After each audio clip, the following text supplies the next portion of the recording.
Today we're going to make pottery out of concrete. You don't need a kiln, don't need a pottery wheel, and it's really easy. So let's go. Millionaire. I'm going to show 3 different ways to make flower pots or vases using different concrete mixes and different materials for the molds. Let's start with this big gray planter. I'm going to use Quikrete 5000. It's a readily available mix and it costs anywhere between $6 and $9 for a bag. It has aggregate in it, which is just a technical term for gravel, but it's quite easy to filter that out using a colander if you're doing intricate castings. On its own, it comes out a nice gray color, but if you want to darken it, Quikrete also makes a charcoal colored pigment that you add to the water before mixing it into the concrete mix. For the mold, I'm just going to use a plastic trash can. Now I checked to make sure the inside of it was relatively smooth with no little fins. And for the inner part of the mold, I'm going to use an old 2-liter soda bottle that's filled with water. I added more pigment to each of the 3 layers so that there would be this nice gradient fade from dark gray to medium gray. The inner part of the mold isn't attached to the outer part, and the water is lighter weight than the concrete, so it wants to float up a little bit. That's okay though, I actually like using this inner part of the mold to vibrate the concrete and get some of the bubbles out. It does mean, however, that I need to use something heavy to hold it down and keep it from floating up. I want to be able to reuse this trash can for future concrete projects, so I tried to remove the concrete without cutting the plastic. I did this just by tapping and flexing the plastic trash can just to create some air separation, and from there it can pop right out. I poured the water out of the inner part of the mold and then just squeezed it in and twisted and pulled. It would have been difficult to access the top of the planter because the mold and the weights were in the way, so I couldn't really trowel it. So instead, I just used an angle grinder with a flat disc to grind the top down and expose the aggregate. You can see how the pigment really darkened the concrete, but obviously it doesn't get inside the smaller pieces of aggregate, so you get this nice kind of speckled look. It would work great as a vase as it is, but if you want drainage holes, a hammer drill with a masonry bit drills through in seconds. The bottom of the trash can was ever so slightly rounded, and so this flower pot wasn't sitting perfectly flat. So I just used a masonry blade on the angle grinder and ground that down nice and level. This is a nice, sturdy, modern looking flower pot, but it did involve a couple of power tools that everyone might not have. So let's try one more on the craft scale that doesn't require any power tools at all. This time we're going to use Quikrete Countertop Mix in white. It doesn't have any aggregate in it, so I don't have to do any straining or filtering. I added in water and mixed it until it was the consistency of lumpy oatmeal, and then poured it into this big glass piece that I bought from a thrift store for about $1.50. I'm going to pour this one in layers, and I want relatively clean lines between the layers. So I added in the middle piece of glass and filled it with water after I had poured in the concrete. That way I don't have any concrete on the edges. After about 3 hours, the concrete was starting to firm but was still soft, and I just wiped away a little bit of the residue that was left on the sides. And now to add some color. I like these Limestrong Pigments. They're meant for plaster, but they work great in concrete. Add a little bit of sage green to a small bowl of the Quikrete Countertop Mix in white, and used a funnel to guide the mix down so I didn't get the sides dirty. Well, except for this one little spot that I wiped away. I let that sit for about 30 minutes before mixing up some more concrete, this time with the pigment called flax. It has sort of a mustard yellow look. I then followed the same process but in a smaller quantity to get a thin orangish reddish line on top. This time I waited about 2 hours before adding the final layer of white mix. I'm not going to grind this top, and I have good access to it since the glass is both flush, so I just use my mixing spoon to settle the concrete and remove bubbles from the top surface.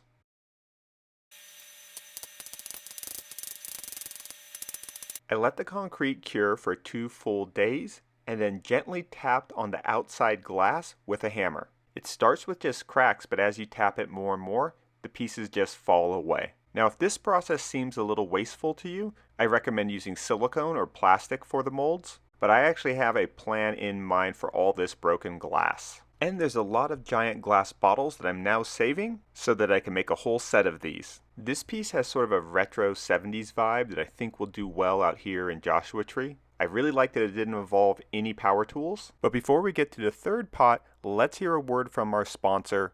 Back to the project. Now for this third and smaller flower pot, I'm going to connect the inner and the outer mold with a small piece of PEX tubing. PEX tubing is super cheap and it's easy to cut with a box cutter. I drilled some holes through 2 plastic mixing containers and then just hot glued the PEX tubing, leaving about 1.25 inches of space between the 2 containers. I used quite a bit of hot glue, but just to be on the safe side, I also used some duct tape on the bottom. To stabilize the mold, I drilled holes through the upper lips and just hand inserted a screw to hold it nice and steady. This time I want to do a gradient fade, so I added some blue pigment and mixed the 2 batches right after each other.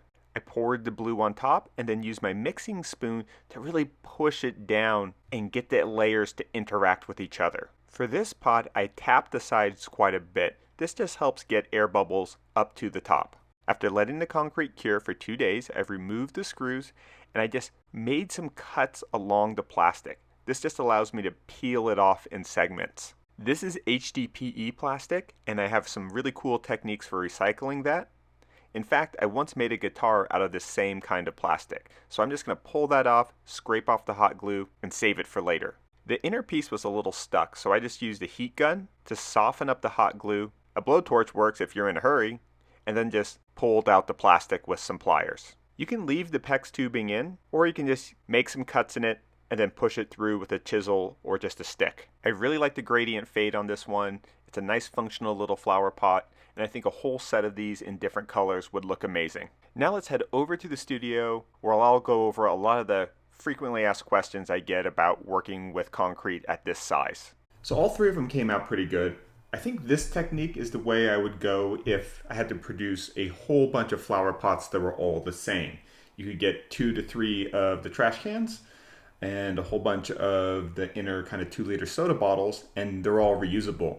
So I would try to calibrate that relative to the size of the bag that I'm using, but I think you could probably get 2 to 3 of these out of each 50-pound bag of Quikrete. So you're looking at probably a unit cost, if you use the pigment, of probably about like $4 to $5 each. Now, check out how much concrete planters of this size, how much they cost online. So the one thing though about this technique is that I ground down the top, which uses an angle grinder. I use an angle grinder all the time. It's a kind of an aggressive tool. I know a lot of people that are more on the beginning side. It can be a little bit intimidating. You could just use sandpaper or an orbital sander. It just takes maybe 5 minutes instead of 60 seconds. So I like this technique. I would batch them all out, not drill any holes into the bottom of the trash can or anything like that. Just place it afterwards, weight it down, and you're good to go. From there, for doing the drainage holes, you just line them all up, take your drill, 1 hole, another hole, 3rd hole, and pretty easy. I really like this technique because, well, there's just so many of these small plastic things this size that we can find. And if you don't have a hammer drill, drilling significant sized holes through masonry, not only is it really dusty and time consuming unless you have a drill that can really pulsate and push through, it's also creates a moment of vulnerability where I've cracked a few flower pots by pushing too hard with the drill. So this is a great technique if you're more of a glue gun type crafts person. What I really like about using glass as a mold making material is, one, it's incredibly smooth. So with plastic, if you mix the concrete in the same thing that you're casting it in, the mixing will create little scratch marks from the sand and gravel inside the concrete. So if you do want a smooth finish and you're using plastic, I recommend mixing into something else and then pouring it into it.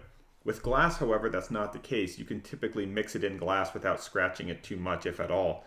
And obviously kind of easy to remove. But I totally get it that if you don't want to waste a bunch of glass and you don't have any use like the way I do for broken glass, then maybe not the best technique for you.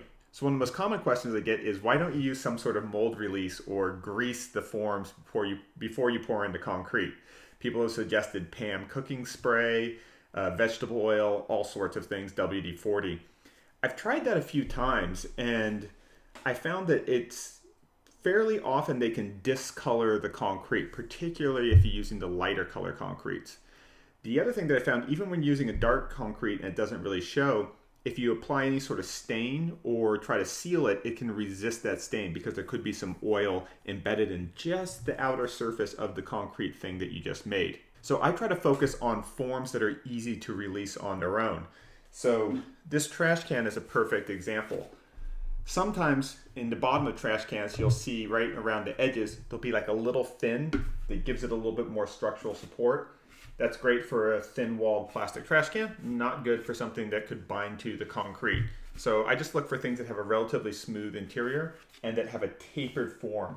So once I break the seal, and that's what it kind of is, this piece fits perfectly in here, so there's almost like suction. The air really can't get in behind, so I try to flex it to create some air gaps. And then when I was tapping on the top, I could actually see the concrete delaminating from the wet plastic. So I really just try to look for either a flexible material that I can just pull off. Silicone is the absolute best, and I've done a ton of videos making my own silicone molds to then form concrete. Glass is so easy because you just crack it right off.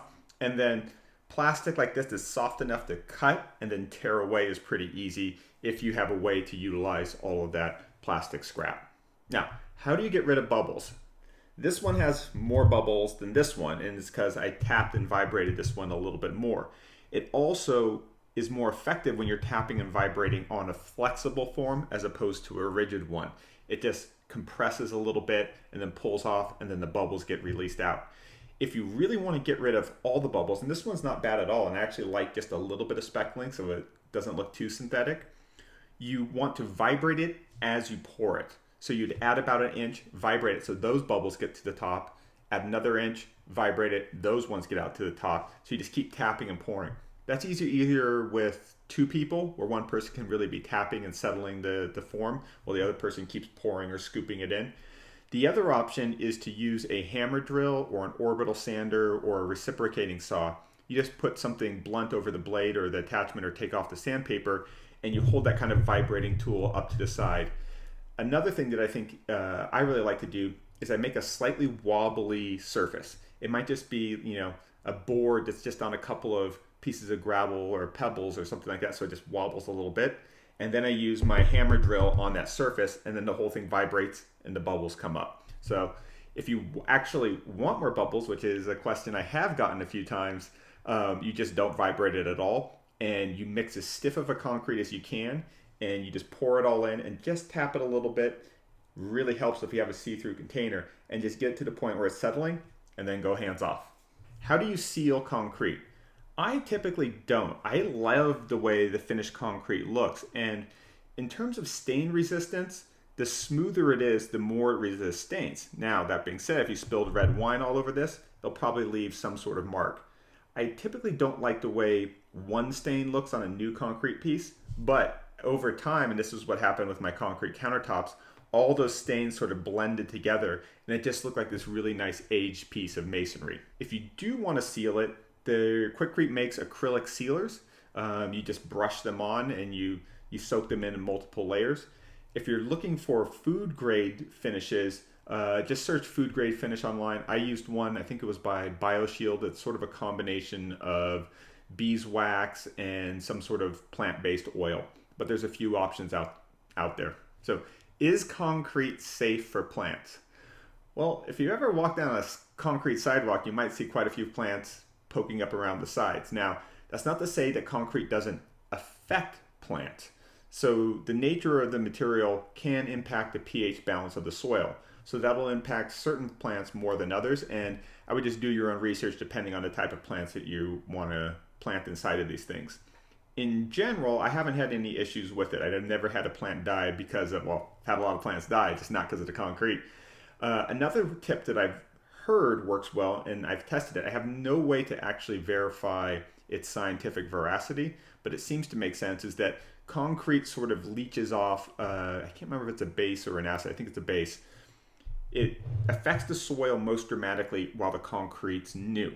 So what a few people have suggested, some of my botanist friends, is that you soak the planters in water for a few days and then rinse them really good, soak them for a few more days, and then rinse them again, and then your plants should be fine. But really it's just sort of monitoring, see how they're doing, and maybe add some things to the soil to adjust the pH balance up or down. Thanks for watching. Be sure to check out our other concrete videos. I'll put a concrete playlist in the description box below. And oh, don't forget to subscribe. Thanks. Bye.